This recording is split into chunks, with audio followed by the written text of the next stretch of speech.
Hello and welcome to this tutorial. So this is our second video where we are discussing introduction to computers, and in our previous video we discussed several terminologies that has to do with a computer, and we left where we were to define the terminologies associated with the use of a mouse. So you find that when you're using a computer, one of the devices that you are going to use is a mouse, and there are those terms that you need to understand if you are to smoothly use this device. So we're just going to discuss these several terminologies: pointer, clicking, double clicking, right clicking, shortcut menu, drag and drop. So I'll take you through each and every one of these so that you can get to understand what they mean and where and when you apply each and every one of them. So starting with a pointer, which means where you are moving the mouse until the tip of the pointer on the screen is over the item that you want to select. So when you're using a mouse, you find that there will be that pointer that will be seeing on the screen, and that will be moving in a similar direction with the mouse. So like when you move the mouse, the pointer will move in a similar direction. So we usually use this pointer to point on several items. So you'll now make sure that the tip of the pointer is on the item that you want to select. So to select an item on the screen, point the item, then press the mouse button.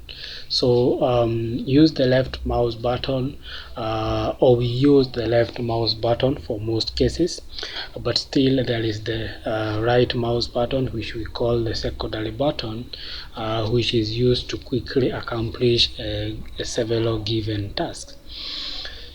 So the other term is clicking, and clicking is a process where you press and release the left mouse button once. A click usually selects an object or item on the screen. Double clicking is the other term, and this is a process of pressing the left mouse button twice in a row or in a quick succession without moving the mouse. So in this case, the mouse is not moving. Double clicking usually opens a file or start a given program. Then we also have right clicking, which is that process of pressing the right mouse button once or selecting an item by use of the right mouse button. A right click usually displays a list of commands from which the user can make a selection. This list of commands is called a shortcut menu or context sensitive menu. And you find that this is because the commands on this menu apply to the specific item that has been right clicked. On the other hand, we have the shortcut menu, which is a list of commands that appears when you right click on an object.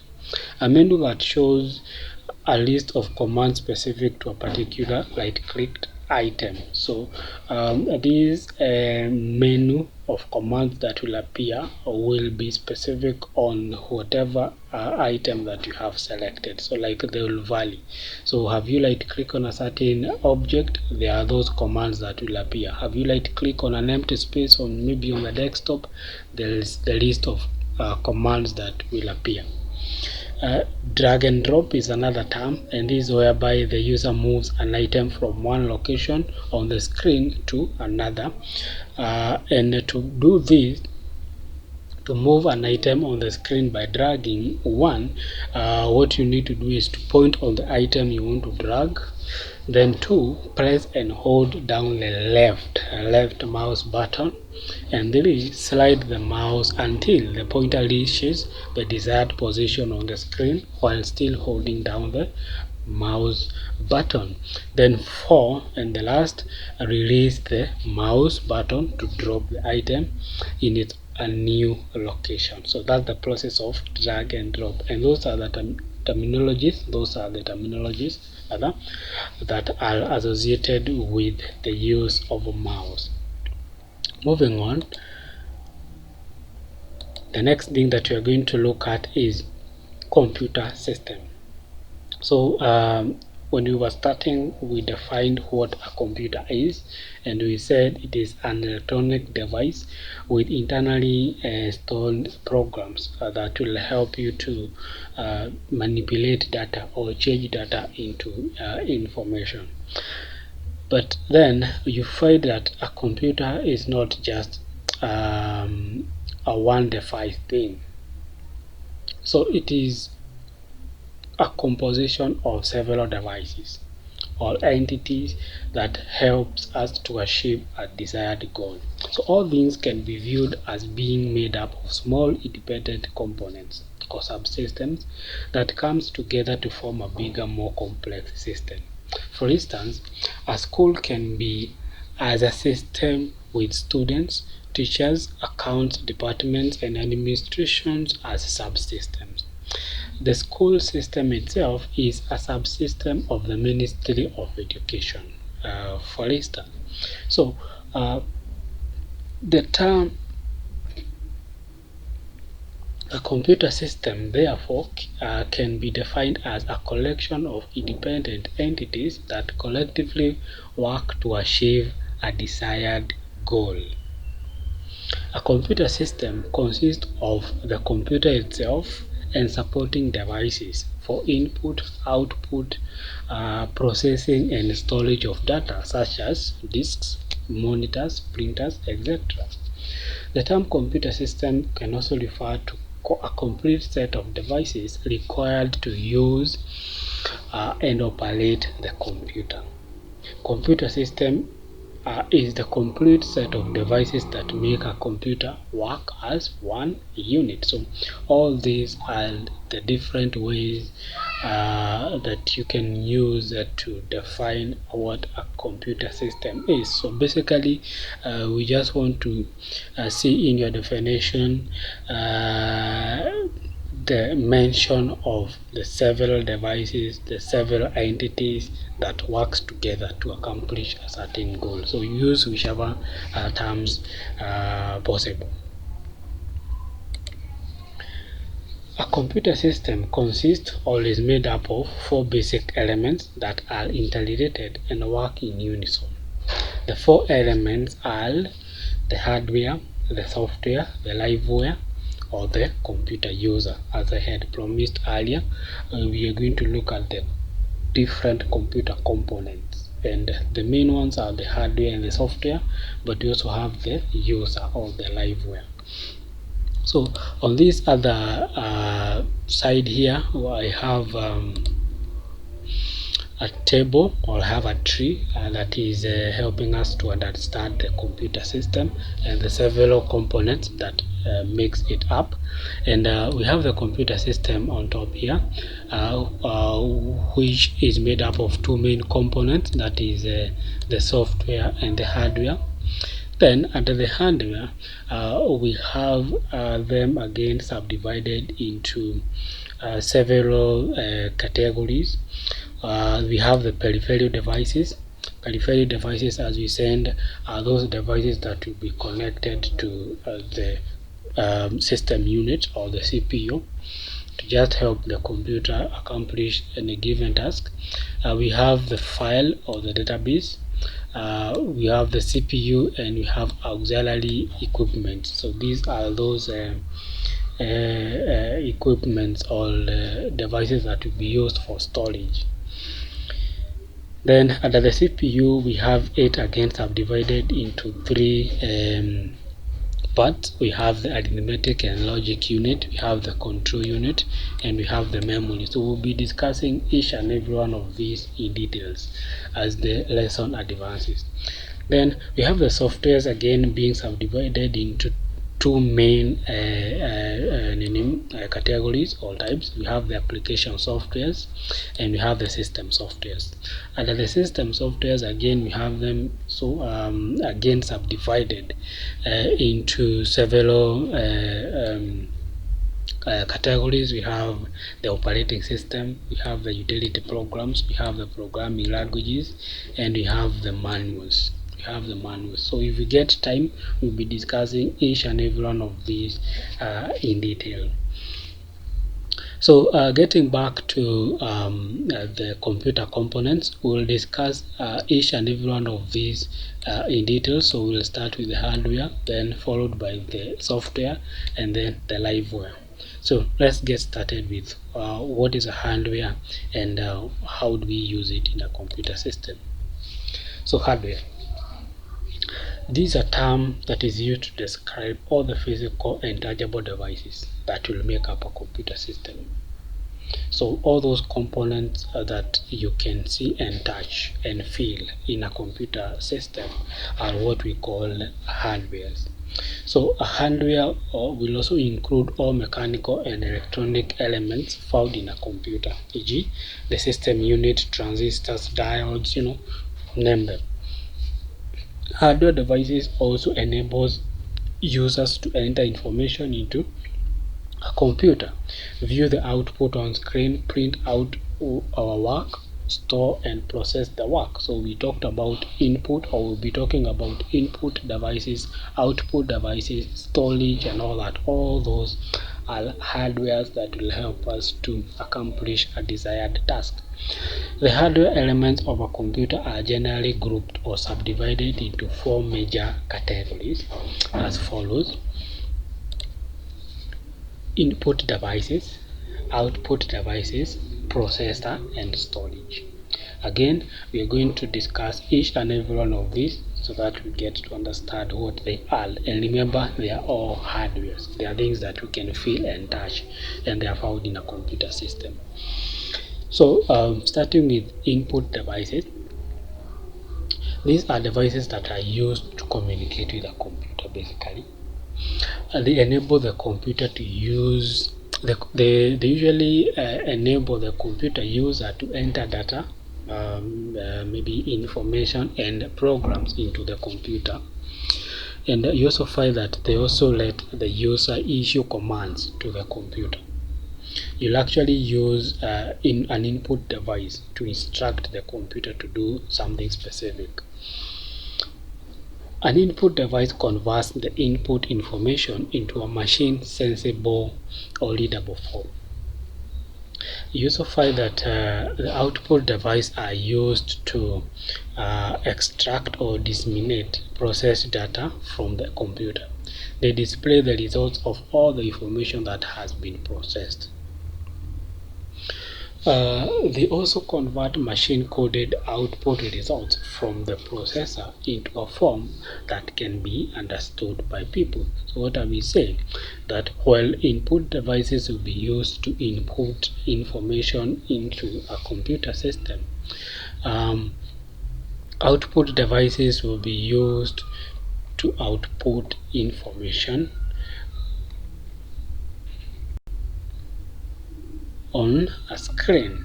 So storage device is another category of hardwares, and these are devices that are used to store data and programs in computers.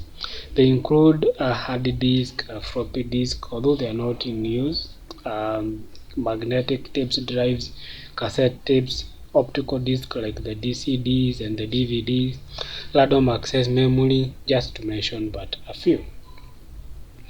The other category of hardware is the processor. You can also call it the central processing unit or the CPU. And this is a hardware in a computer system that is mostly defined or described as the brain that monitors all the computer operations. It is the unit inside the computer where all software instructions, math and logic operations are carried out. In microcomputers, the CPU is implemented in a single silicon device called a macro computer. You can also call it a computer chip. So it is made by combining a very large number of transistors together using a technology referred to as VLSI. I think I have mentioned that, right? VLSI, that is very large scale integration. So it's a technology that is used to like compress transistors to give us a macro computer, a macro processor that is used in macro computers, of course, to process information. The CPU is one of the most expensive components of the motherboard and also a very delicate piece of equipment, so it should be handled with care.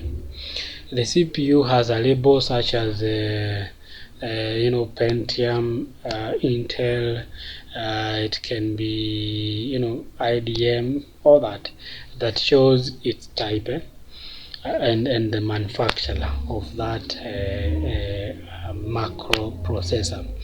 It also has a large fan called you can also call it a heat sink screwed on top of it that keeps the CPU cool while the system is on. So this is because the CPU gets very hot when it is in operation. So what are the functions? Maybe you can ask yourself, what are the functions? What does a processor do in a computer system? So the functions of a CPU will include controlling the use of the computer's resources mainly. That is controlling the main memory of data. It also controls the sequence of operation within a computer, so how operations are undertaken, which will start, which will fall, which will, so on and so forth. It also gives commands to all parts of the system. Yeah, commanding all parts of the computer system, and it also carries out data processing. So this is like the main work, processing data. So as long as it will give commands, as long as it will give the sequence of operations or control the sequence of operation or controlling the memory, its main role is processing data. What is called a processor.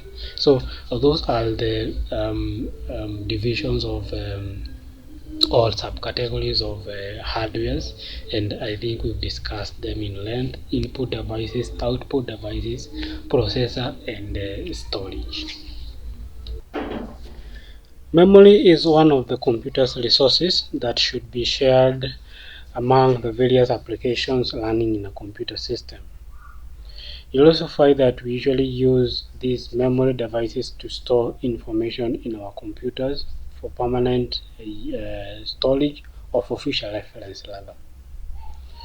So computer memories are usually measured using what we call bytes, and in this case we'll be discussing about memory sizes.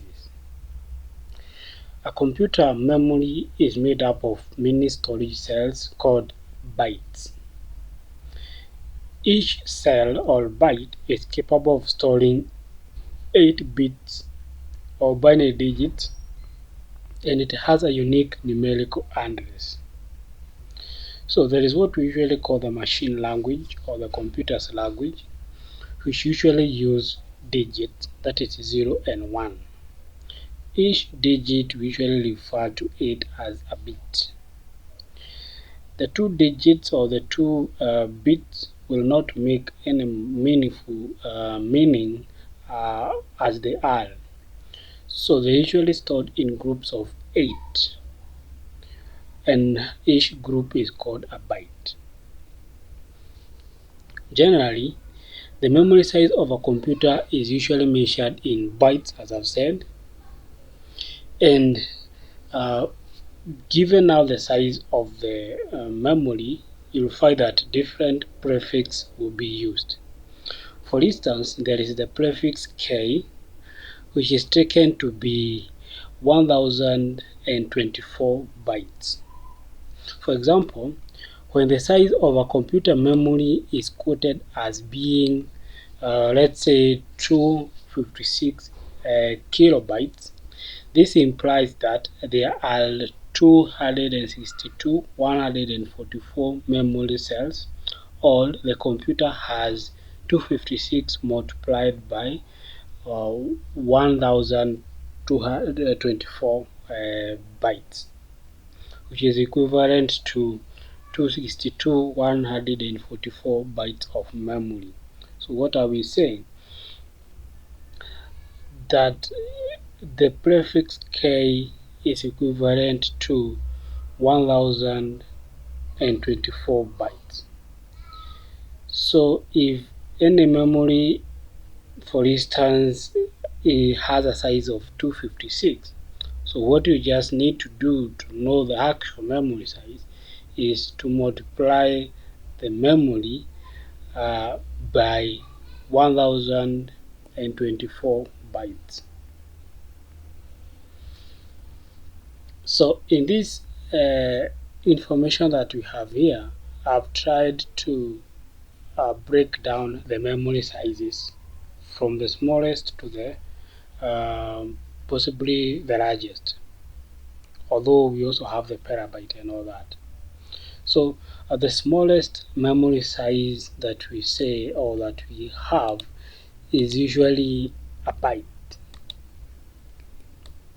So a byte is usually the smallest addressable memory unit, which is made up of a group of 8 bits, that is 8 zeros and ones. Then now from there we usually move to 1 kilobyte, which is 1000 bytes. And you said that K is taken to represent 1024 bytes. So the kilobyte is abbreviated as KB. That's to mean 1000 bytes or 1024 bytes. Then we also have 1 megabyte, which is equivalent to 1 million bytes. And it can also be 1,048,576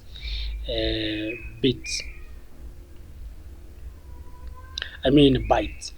Then we also have 1 gigabyte, which is equivalent to 1 billion bytes, and 1 terabyte, which is equivalent to 1 trillion bytes. So if you have any given memory, let's say it is written 1 GB, then that memory has the capacity of holding 1 billion bytes in it. So if it is written, say, 8 GB, then it is just 8 times 1 billion, which is 8 billion. So the memory has a capacity of holding 8 billion bytes in itself. So that is the memory size, and I hope that has made some sense. Next, we'll be talking about classifications of computer memory. Computer storage is divided into two: main memory, commonly known as primary memory, and secondary storage. You can also call it backing or auxiliary storage. Let's start with main memory. Main memory, it can also be described as the primary storage. You can also call it internal memory, intermediate access storage, semiconductor memories, core memory, etc. This is the storage found within the computer itself. It is mainly used to hold data, programs, and instructions required immediately, or the ones that are currently being processed by the processor. A computer can only obey data and program instructions that are stored in the main memory. The primary storage generally consists of the following functional areas. It has the program storage, the working storage area, the input storage, and the output storage area. Let's discuss each and every one of these functional areas, starting with the program storage. Program storage usually holds instructions for both system software and application programs, which enter the central processor from an input device. So the information that you are going to feed into the computer using any given input device will go through or will be handled by the program storage area function of a memory. So next we'll look at classification of computer memory, which is divided into two: 1. Main memory, 2. Secondary storage. We are going to look at each and every one of these computer memories one at a time, starting with main memory. And with main memory, you usually find that it is described as the primary storage, internal memory, immediate access storage, semiconductor memory, core memory. So these are names that are used interchangeably to refer to the computer's main memory. This is the storage found within the computer itself. It is used to hold data, programs and instructions required immediately, all that are currently being used by the processor itself. A computer can only obey data and program instructions that are stored in the main memory. So that's to mean this memory is very important for the computer to process any given data. The primary storage generally consists of the following functional areas: 1. Program storage, 2. Working storage area, 3. Input storage, 4. Output storage area. Again, we are going to discuss each and every one of these functional areas of a primary memory, starting with program storage. Program storage area holds instructions from both system software and application programs, which enter the central processor from an input device. So the information coming from an input device will go direct to the program storage area of a primary storage. Next, working storage area. Working storage area is used to hold the data being processed as well as the intermediate results of such processing. So when information moves from an input device, it goes into the program storage area, then it moves to the working storage area of a primary memory, where the data held there is the one that is being processed, as well as the intermediate results of such processing. Next, input storage area. It temporarily holds data that has been read from an input device. Since input devices operate at slower speed than the processor, part of the input storage area serves as a buffer. A buffer usually helps free the CPU to get on with other work while the slower input-output operation are completing. D or 3 or 4. Output storage area. The output storage area holds the finished results of processing unit released to the user. So the information that is to be or is about to be released or is being released to the user is usually held in the output storage area. So these are the 4 functional areas of a primary memory, and each and every area has its own function. Next, we are going to look at general features or characteristics of a memory.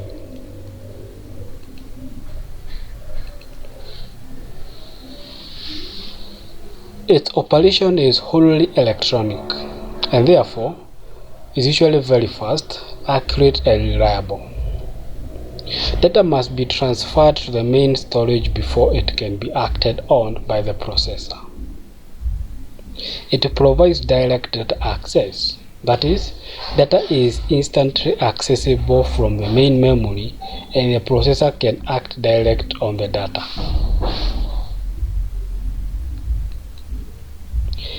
Another characteristic is that it is of low or limited storage capacity. You usually find that main memory usually doesn't have a large capacity, like the memory size is usually very small, maybe as compared to that of the hard disk and other storage areas, memories. The internal memory of the computer is designed in such a way that it reaches a capacity beyond which cannot be extended. This memory is usually volatile. For example, the random access memory, the section of the main memory that stores the user programs, application data, instructions, and intermediate results during processing, loses its contact immediately when the power is switched off. So this means that when your computer is turned off, we usually don't have anything in this memory. So it will immediately lose information if power is switched off. So if you remove a RAM from your computer, then it will mean that it will be empty. So when maybe plugged or connected to any other computer, then it will pick information from that given computer. This is unlike other auxiliary storage memories which are used to transfer data. So this type of memory, the random access memory or the main memory, cannot be used to transfer data, as it loses information as soon as it is disconnected from the computer. The main memory is therefore used to store temporary programs and data. In order, they usually have a limited storage capacity. They're usually very expensive. This is usually due to the technology involved and the elements used in making them. Next, we are going to look at the functions of the main memory. So we say, what do we need a main memory for in our computers? Functions of the main memory is usually used to store data awaiting processing. We found that a computer is that device that will process data into information. This data, before it is processed, it has to be stored somewhere. So it's usually stored in the main memory of the computer. It also stores instructions waiting to be obeyed. The instructions that are given by the user usually goes to the main memory, as we have discussed before they are obeyed by the computer. It also holds the program instructions and the data currently being processed. We've discussed this before, so this should be very clear. It stores intermediate results of processing awaiting transfer to the output devices. That is, it stores data awaiting output, as we have seen before. The size of the memory affects the speed, power, and capability of the computer. So this is a very important point, as it will also help you to determine which computer you are going to buy. So it's one of the factors that will help you know which computer you are going to buy. So if the computer has a memory, or the main memory of that computer has a bigger capacity, then it will mean that your computer will be operating very fast, and the power and the capability of the computer will also be very high. The vice versa is true. If the main memory has little capacity, the speed, power, and capability of the same computer will be low.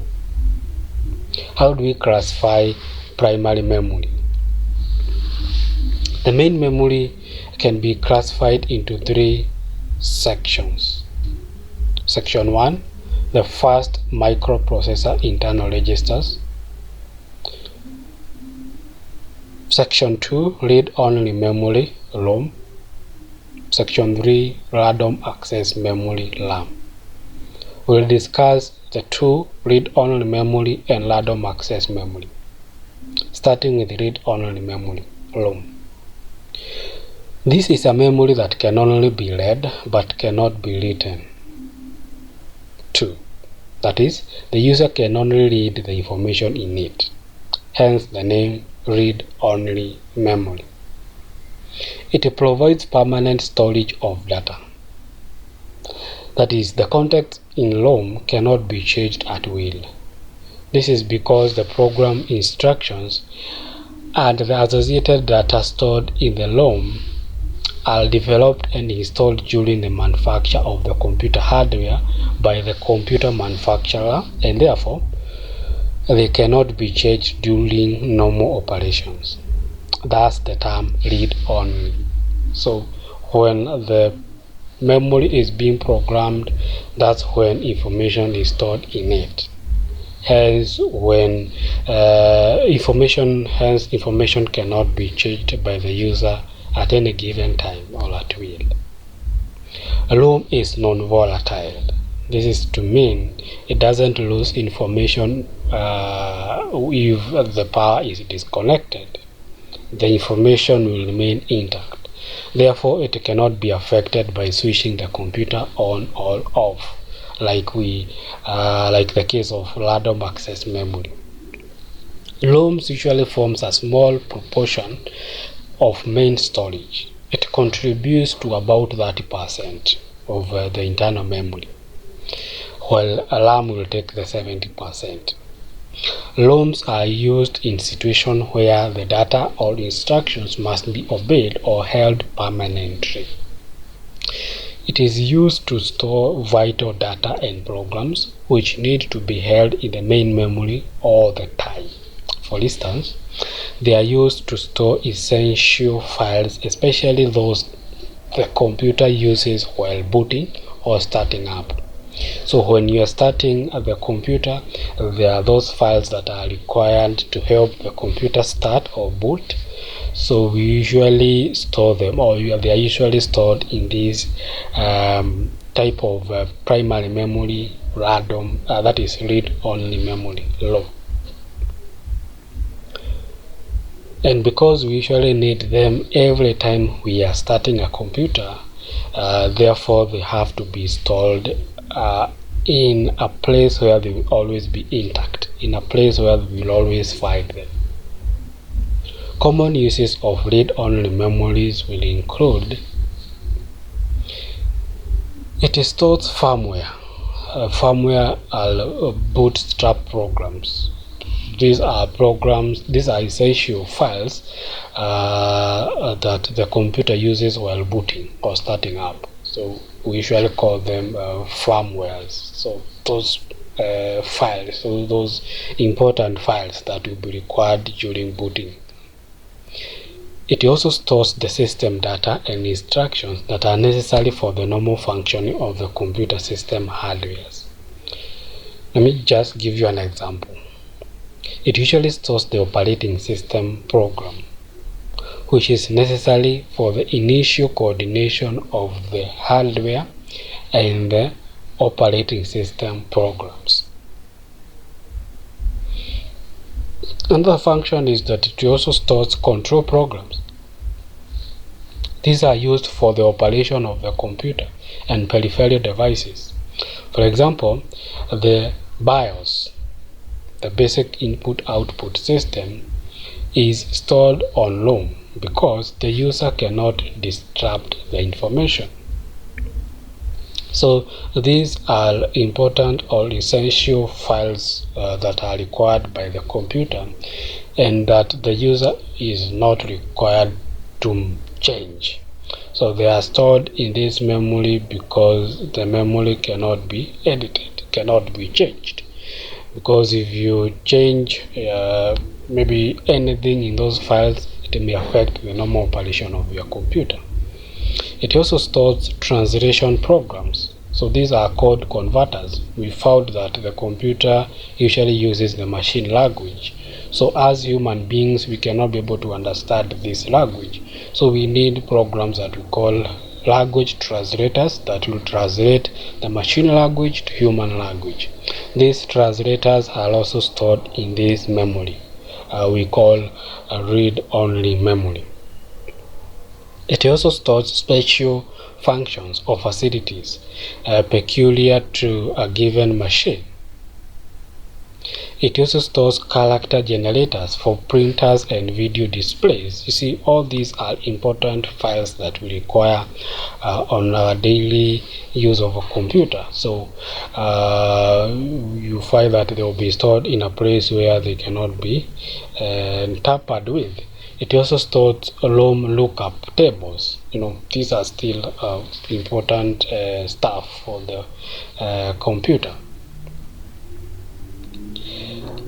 Moving forward, we have types of ROM memories, and we have the masked ROM, and we have the programmable read-only read-only memory. So this is a type of memory that can be edited. We also have EEPROM, that is erasable, programmable, read-only memory. So let's try to discuss each and every one of these, starting with the masked ROM. And masked ROM is a ROM that can only be produced by the manufacturer. The bit patterns corresponding to the desired context of this memory must be supplied by the user in a standard format. On the other hand, programmable read-only memory is a ROM that can be programmed or customized directly by the user, unlike the masked ROM, which cannot be customized by the user. So these memories are usually customized directly by the user using a special ROM programmer to suit the needs of a particular task. Customizing usually is the process by which a standard product is adapted for use in a particular situation. Erasable programmable read-only memory, that is EEPROM, is a type of ROM that can be programmed on a number of times. We usually have two types of these ROMs, the EEPROMs. We have the UV erasable programmable read-only memory. We also have electrically erasable programmable read-only memory, EEPROM, that is EEPROM, and it is also called flash BIOS. This ROM can be rewritten through the use of a special software program that uses electrical pulses. Also note that this is the way flash BIOS operate, allowing users to upgrade their BIOS. So we usually have the flash BIOS, and it can be upgraded as need be, and it is usually rewritten using a special software program which usually uses electrical pulses. Random access memory is the other section of primary memory. We were discussing read-only memory. Now, random access memory, RAM, is a type of main memory, of course, which is used by the computer to store data and programs temporarily during the times when they are needed in the main memory. The term random access usually means that data is in any area of RAM can be read or accessed in the same amount of time. So it doesn't matter how far it is, from the device that is accessing it. or in which area within the random access memory it is. So it will be accessed at the same time, whether it is at the beginning or at the end or in between the memory. It will be accessed using the same amount of time. RAM usually provides read and write facilities. That is, it allows instructions to be written and read out, and also to be changed at will. Therefore, the computer user or programmer can control or manipulate the data stored in RAM. For example, it is this memory that is accessed during installation of programs, deleting, moving, and copying of files. So it is a very important memory, because installation of files, deleting of files, moving of files, copying of files is something that you are going to do most frequently or most often when you're using a computer. So if you don't have this memory, this might not be possible. Read refers to the retrieving, that is a recovery of information from memory, while write refers to the storage of information in memory. RAM is volatile memory. So what does that mean?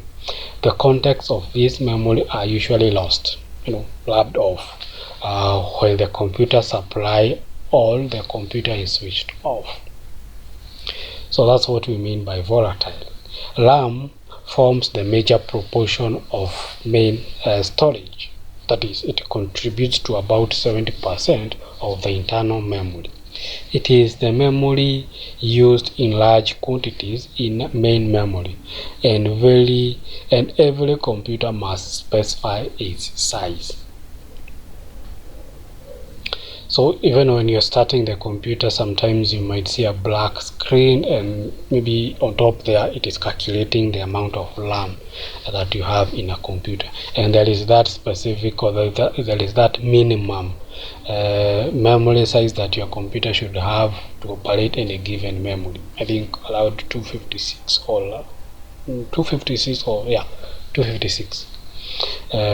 bytes of memory minimum. So what are the functions of RAM? RAM usually stores data and instructions awaiting processing. It also stores the instructions which are being obeyed or whose parts have been obeyed by the computer. It also stores the intermediate results. These are the results of the computer working or calculations before they are communicated to the users through the output unit. So before you get anything on your screen, it has to pass through RAM, where it is temporarily stored. Now, those are primary memories. What about secondary storage? What are they? Let's discuss them. Secondary storage, also called auxiliary or backing memory.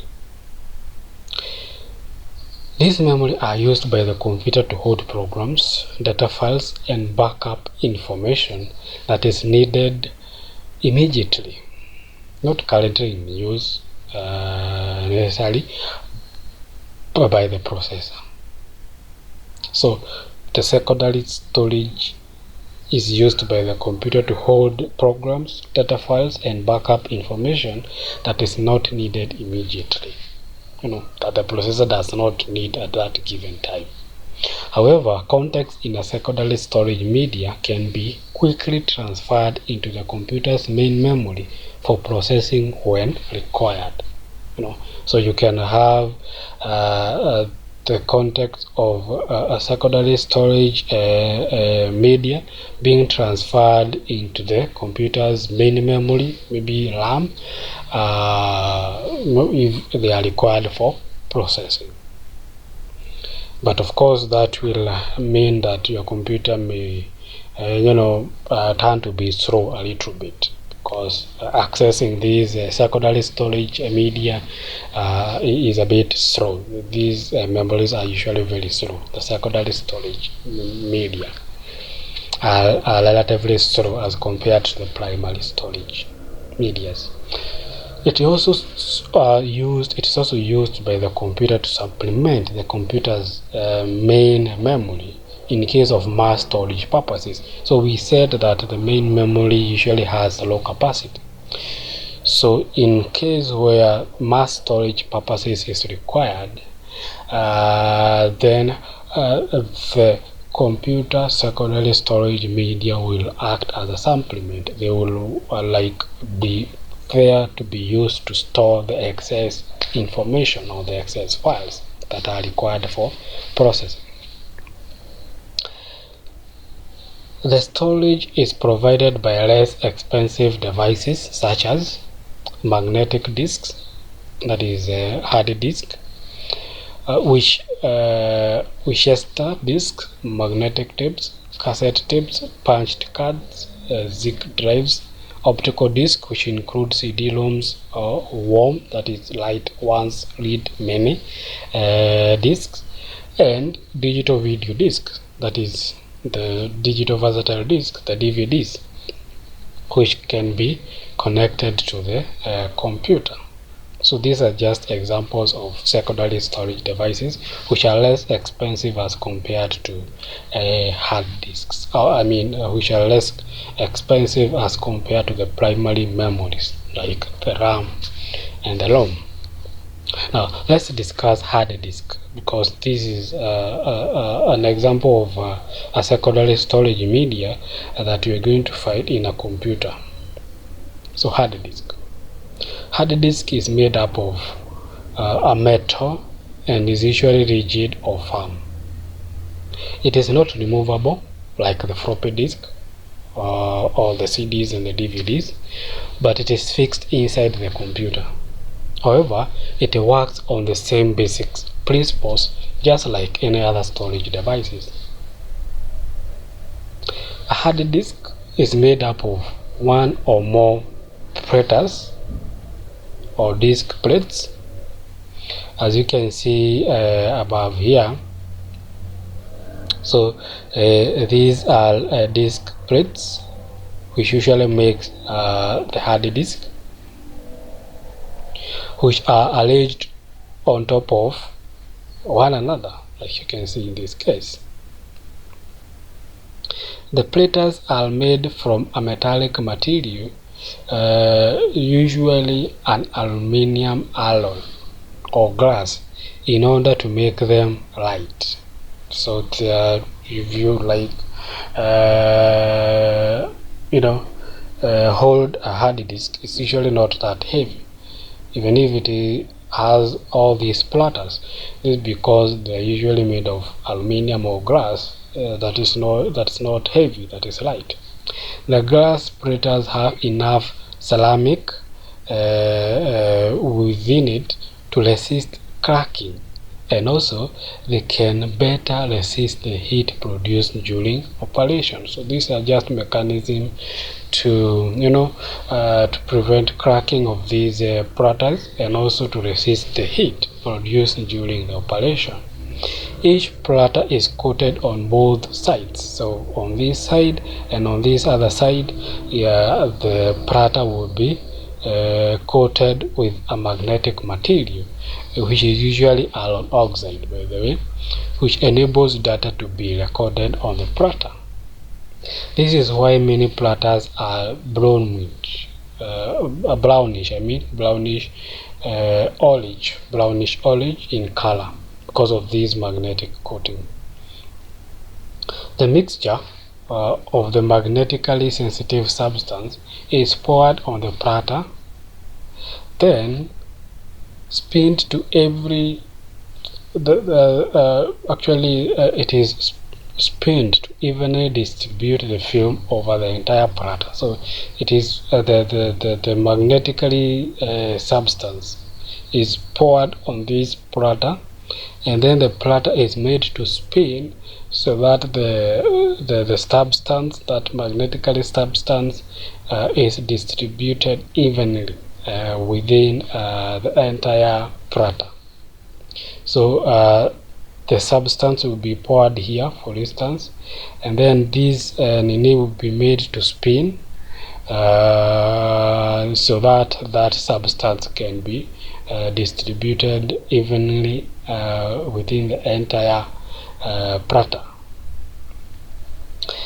The disc part plates are held on a rotational spindle, so you're going to find that these discs will be held within this spindle, here, which usually rotates, which usually rotates, and is used by the drive motor to rotate the plate surfaces past the reed light heads. So this spin or this spindle, when it rotates, it will also rotate these disc plates, and there will be a lead or light head on top of each and every platter, which will be used to read information. So the spindle will be made to rotate by a motor. So when it rotates the disc platters, and as it rotates, there will be a lead and light head that will be reading information on every platter.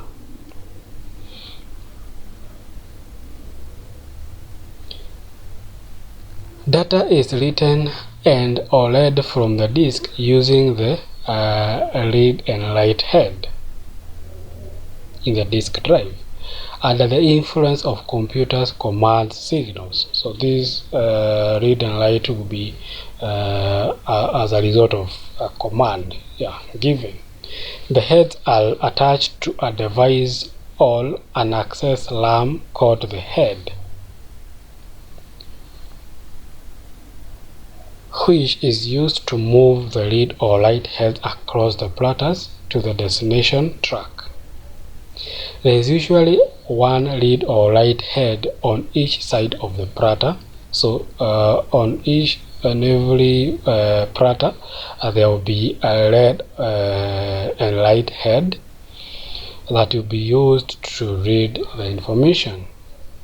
So the read or write head on each side of the platter and all the heads are attached to a single actuator shaft, so that the heads move in unison.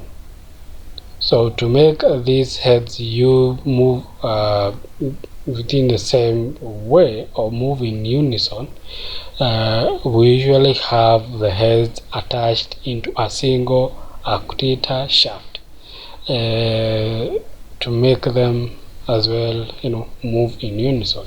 Each head has springs to force it into the platter it reads.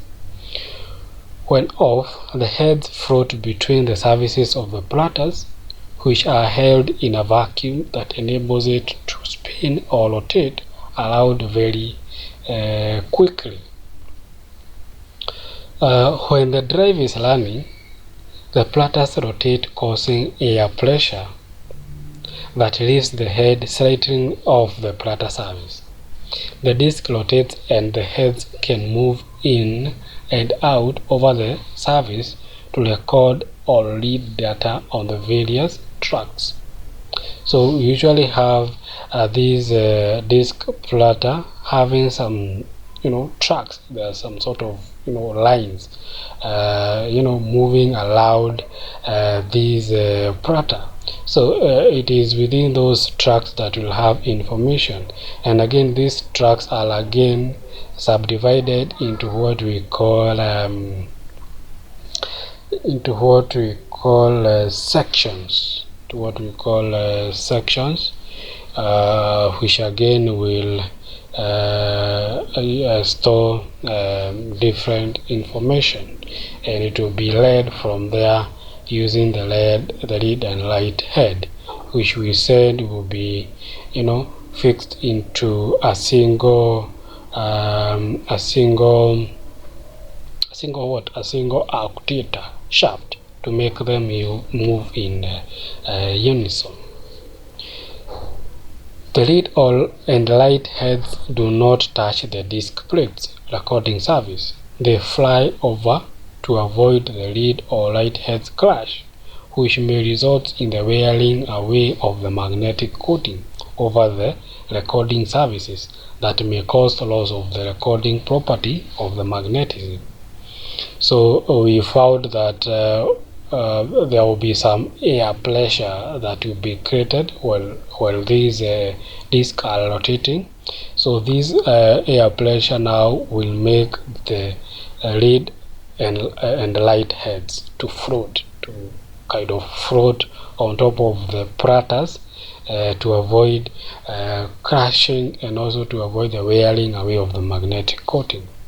The distance between the head and the platter is very small, such that the drive must be assembled and repaired in a very clean room, because once dust particle can throw the whole drive off. So like one dust particle can throw the whole drive off because of the crashing and because of the wearing off, which may make your hard drive malfunction or malfunction. So that is the hard disk, and that's how it operates. So the hard disk, remember, is your computer's main storage. So that's where information will be stored permanently, and it also acts like the primary memory supplementary. Next, we are going to look at data stored in hard disk. And the storage capacity of hard disk is much higher than that of a floppy disk, and therefore it is able to store much more data than a floppy disk of the same size because of technical differences. The storage capacity of the hard disk is determined by the number of recording services, that is, number of tracks per service, and the recording density. So we've discussed about these tracks that are found on the disk platters. So the capacity of the hard disk will be determined by how many tracks we have on the surface of the disk platter. The computer identifies the record sort of the computer usually identifies the record sort for by using its track number or cylinder number and the sector number for its directional retrieval. So you usually find that the computer usually identify the recording sort by using the track number. So like each and every track will have a number, as we can see in this case, in this diagram here. So each and every platter has a number. So this number is the one that will be used to identify the sort of recording, or the cylinder number or the sector number for the directional retrieval. The surface of each disk is divided into a number of concentric circles called tracks, each track being divided into sectors, each track being divided into sectors.